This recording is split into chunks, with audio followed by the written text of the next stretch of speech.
नमस्कार। मैं Shashi Prabha Saraswat, associate professor Hindi, Shri Kalyan राजकीय कन्या महाविद्यालय सीकर। प्रिय विद्यार्थियों, अध्ययन की इस अनवरत कड़ी को जारी रखते हुए हम आगे बढ़ते हैं। डॉक्टर रांगी राघव की कहानी गदल पर चर्चा कर रहे थे। आज हम करने जा रहे हैं गदल कहानी की नायिका की चारित्रिक विशेषताएं। ऐतिहासिक और सामाजिक उपन्यास रांगी राघव की महत्वपूर्ण उपलब्धियां हैं। वे आदिम जातियों, जनजातियों एवं निर्बल वर्गों को की संपूर्ण सामाजिक व्यवस्था के मार्मिक चितेरे रहे हैं। वे अकेले ऐसे साहित्यकार हैं जिन्होंने 36 वर्ष की उम्र में ही विविध विविधाओं पर प्रशंसित कृतियों का सृजन किया। रांगी राघव द्वारा गदल एक ऐसी कहानी है जिसमें युग से परे एक शाश्वत जीवन बोध है, प्राणवता है। ये कहानी समस्याओं और घटनाओं से नहीं, सशक्त जीवन और चेतना से जुड़ी हुई है। ये आत्मशक्ति और जिजीविषा की कहानी है। इस कहानी में आंचलिकता पर पूर्ण रूपेण समाई हुई है, इसलिए इसको आंचलिक तथा चरित्र प्रधान कहानी के रूप में स्वीकारा जा सकता है। इस कहानी की नायिका गदल है। नायिका का नाम है गदल। उसके नाम पर ही इस कहानी का शीर्षक गदल रखा गया है। गदल एक जीवंत कहानी है, परंतु कथात्मक विन्यास में वह ब्रिटिश युग के गुर्जरों की एक वर्ग की गाथा है। गदल स्त्री पुरुष और पारिवारिक संबंधों की कहानी है, जिसकी नायिका गदल है। गदल गुन्ना की पत्नी थी। गुन्ना गुर्जर की मृत्यु 55 साल की उम्र में ही हो गई और गदल विधवा हो गई। उस समय उसका बड़ा बेटा निहाल 30 वर्ष का था और छोटा नारायण 22 वर्ष का। 2 बेटियों का विवाह हो चुका है और घर में पोते पोतियों की चहल पहल भी थी। ऐसे परिवार में डोडी, जो गदल का देवर था, वो भी रहता है।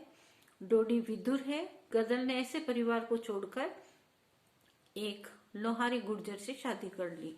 इस पर उसकी बहुत बुराई की गई, निंदा की गई। गदल के नए पति मोनी का भरा पूरा परिवार था। गदल जब उसके घर गई तो शाम को उसके बेटे बांध लाए। इस प्रकार दोनों परिवारों के बीच गदल के कारण दुश्मनी हुई और सामाजिक रीति रिवाजों के अनुसार जाति वालों ने उसे दंडित भी किया। देवर के मर जाने पर उसका कामकाज उसने अच्छे तरीके से किया। उस समय के कानून के अनुसार निमंत्रण देकर अधिक लोगों को कामकाज में खिलाया नहीं जा सकता था। ब्रह्मभोज इत्यादि पर ज्यादा लोगों को निमंत्रण नहीं दे सकते थे, परंतु गदल ने सरकार के कानून को मानने से इनकार कर दिया। इसी बीच कुछ विसंगतियां पैदा हुई और बंदूकधारी सिपाहियों ने घर को घेर लिया। गदल ने छत पर बेटों को बंदूक लेकर आने को ललकारा। गोलियां चलने लगी। बिरादरी खाती रही तथा उसके घर के पिछले दरवाजे से निकलती रही। सबको अंधेरे में घर के बाहर भेजकर गदल बंदूक लेकर छत पर सामना करती रही। उसका शरीर छलनी हो गया, पर मरते दम तक गदल ने हिम्मत नहीं हारी। इस प्रकार गदल की चरित्र की अनेक विशेषताओं से पूरी ये कहानी गदल कहानी है। गदल की चारित्रिक विशेषताओं को हम निम्नानुसार बिंदुवार स्पष्ट करेंगे। सबसे पहले आती है निर्भीक महिला। गदल निर्भीक और साहसी महिला थी। वह किसी से भी डरती नहीं थी। पति के मर जाने पर उसने मोनी को अपना पति मान लिया। तब उसके लड़के निहाल ने कहा कि तेरे इस काम के कारण मेरी जगह सही हो रही है, लेकिन गदल उससे भयभीत नहीं हुई। उसने अपने बेटे निहाल से कहा, और तू हाथ उठा के तो देख। स्त्री ने फुफकारा, कड़ी खाए, तेरी सीख पर बिल्लियां चलवा दूं, समझ रखियो, मत जान रखियो, हाँ तेरी आसर तो नहीं हूं। भाभी डोडी ने कहा, क्या भक्ति है, होश में आ। वह आगे बढ़ा। उसने मुड़कर कहा, जाओ सब, तुम सब लोग जाओ। इतना ही नहीं, जब डोडी ने उससे कहा कि तुम्हारे इस कृत्य के कारण सभी लोग हंसते हैं, तब गदल ने निर्भीकता पूर्वक अपनी बात कही कि देवर जब 14 वर्ष की थी तब तेरा भैया मुझे गांव देख गया था। तू उसके साथ तेल पिया लट लेकर मुझे लेने आया था। तब क्या हुआ? मैं आई थी कि नहीं? तू सोचता होगा कि गदल की उम्र गई, अब उसे खसम की क्या जरूरत। इस प्रकार गदल स्पष्ट और साहसी नारी है। जब उसका देवर मर गया तब वह उसका कामकाज करने के लिए अपने नए पति का घर छोड़कर अपने पुराने घर पुनः आ गई। इस प्रकार उसके नए पति ने ऐतराज किया, लेकिन गदल ने उसकी एक भी न सुनी और उसने बिना डरे हुए अपने नए पति से कहा, क्यों, तू रोकेगा? अरे मेरे खास पेट की जाए मुझे न रोक पाए और तू मुझे रोकने वाला है कौन? इतना बोल तो भी लिया, तू जो होता मेरे उस घर में तो जीप कटवा लेती तेरी। गदल ने अपने देवर के मरने पर उसका कामकाज बहुत अच्छे तरीके से किया। उसने बिरादरी वालों को निमंत्रण दिया। उस समय के कानून के अनुसार 25 से अधिक आदमियों को भोजन नहीं करवाया जा सकता था, परंतु उसने खाने वालों की पंगत पर पंगत अपने यहाँ लगवा दी। उसके नए पति मोनी ने जब इस बात की शिकायत पुलिस को कर दी थी, तब दरोगा पुलिस सहित उसके यहाँ आया। वह इस बात से किंचित मात्र भी घबराई नहीं और छत पर चढ़कर पुलिस से मुठभेड़ करने लगी। दूसरी तरफ बिरादरी वाले पूर्व की तरह भोजन करते हुए पीछे के दरवाजे से निकलते रहे। गदर ने पुलिस से हार नहीं मानी और अंत में उसका शरीर पुलिस की गोलियों से छलनी हो गया, लेकिन वह पुलिस से डरी नहीं। इस बात से स्पष्ट होता है कि गदर एक निर्भीक और साहसी महिला थी। स्पष्ट वक्ता। गदर अन्य नारियों की तरह संकोचित स्वभाव की नहीं थी, वह स्पष्ट वक्ता थी। सत्य कहने में वह थोड़ा सा भी हिचकिचाती नहीं थी और न दूसरों को खरी खोटी सुनाने में पीछे रहती थी। यहाँ तक कि उसने अपने परिवार वालों को भी खरी खोटी सुनाई, पुलिस वालों को भी खरी खोटी सुनाने में पीछे नहीं रही। दुल्लो ने अंगड़ाई लेकर जब ये कहा कि आ गई तेरी देवरानी, रात कहाँ आई, तब गदर ने तड़ाक से जवाब दिया, सो जेठानी मेरी, हुक्म नहीं चला मुझ पर, तेरी जैसी बेटियां हैं मेरी, देवर के नाते देवरानी हूँ, तेरी जूती नहीं। दुल्लो सक पका गई। मोरनी उठा ही था, भन्नाया हुआ आया, बोला कहाँ गई थी? गदर ने घूंघट खींच लिया और आवाज नहीं बदली।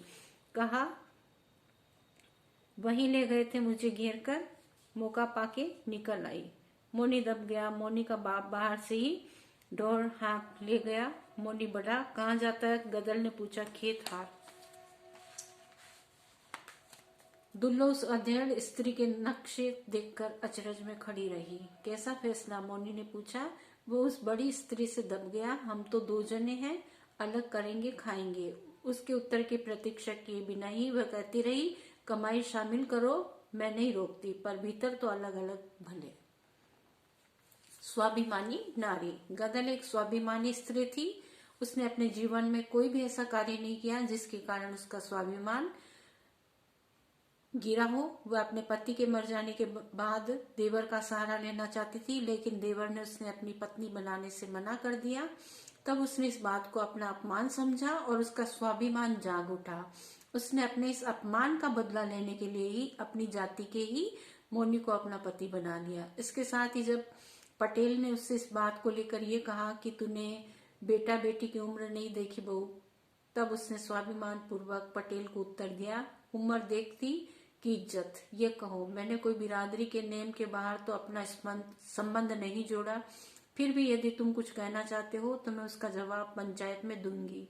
जब पंचायत मोनी पर दंड लगाती है तब उसका स्वाभिमान जाग उठता है और वो मोनी का एहसान अपने ऊपर लेना नहीं चाहती, इसलिए उसने दंड के रूप में कड़े और हंसूली दे दिए। इतना ही नहीं, जब मोनी ने उसको डांटा फटकारा तब उसको सहन नहीं कर पाई और उसका स्वाभिमान जाग उठा और उसने मोनी से कहा, अरे तू तो तब पैदा भी नहीं हुआ था बालम, मुझे क्या सिखाता है तू? जब तू देखे मैंने ऐसी कोई बात की हो तो 1000 बार रोक, पर सोच की ठसक नहीं सहूंगी। किसी भी प्रकार का अपमान सहकर रहना उसके स्वभाव में नहीं था। इसीलिए वह कहती है गदर तो मालकिन बनकर रहती है, समझी, बांदी बनकर नहीं। चाकरी करूंगी तो अपने मर्द की, नहीं तो विधवा मेरे ठेंगे पर। अंग्रेजों द्वारा लगाए गए निमंत्रण को भी वह धार्मिक हस्तक्षेप मानती और कहती है, धर्म धुरंधरों ने तो डुबो ही दी, सारी गुजरात की डूब गई माधो, अब किसी का आसरा नहीं। कायर ही कायर बसे। इसी प्रकार तुम धर्म छीन लो तो हमें जीना हराम है। बिरादरी को महत्व देने वाली स्त्री। गदल ग्रामीण जीवन व्यतीत करने वाली एक अनपढ़ महिला थी। ग्राम्य परिवेश उसके मन और मस्तिष्क में पूरा समाया हुआ था, इसलिए वह जाति बिरादरी के संबंधों को सबसे अधिक महत्व देती थी। उसके पति की मृत्यु के समय उसका छोटा सा कार्य किया इस बात कि उसके मन में शिकायत रही थी। इसीलिए जब उसके देवर की मृत्यु हुई तब वह अपने नए पति का घर छोड़कर उसका बड़ा कार्य करने के लिए अपने घर चली गई। उसने उस समय के कानून के विरुद्ध पूरी जाति बिरादरी को भोज पर निमंत्रण दिया और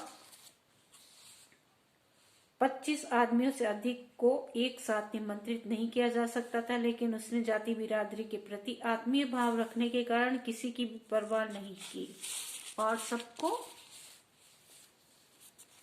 पंगत में बुलाया। नेतृत्व भाव से परिपूर्ण।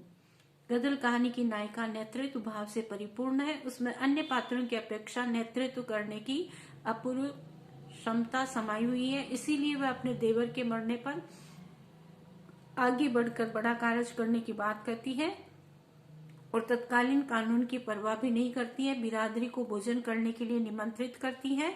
वह 25 व्यक्तियों से ज्यादा का भोजन करने का नियम नहीं होने पर भी रास्ता निकाल लेती है और संपूर्ण भोजन व्यवस्था को अपने हाथ में लेती है। जब पुलिस उसका विरोध करती है तब वह छत पर चढ़ जाती है और छत से अपने बेटों को बंदूक लेकर आने के लिए ललकारती है। इतना ही नहीं, वह गोलियां चलाने लगती है और जब तक उसके शरीर में श्वास रहती है तब तक वह पुलिस वालों का सामना करती रहती है। इससे स्पष्ट होता है कि उसमें अपूर्व नेतृत्व की क्षमता विद्यमान थी। बहुत बहुत धन्यवाद।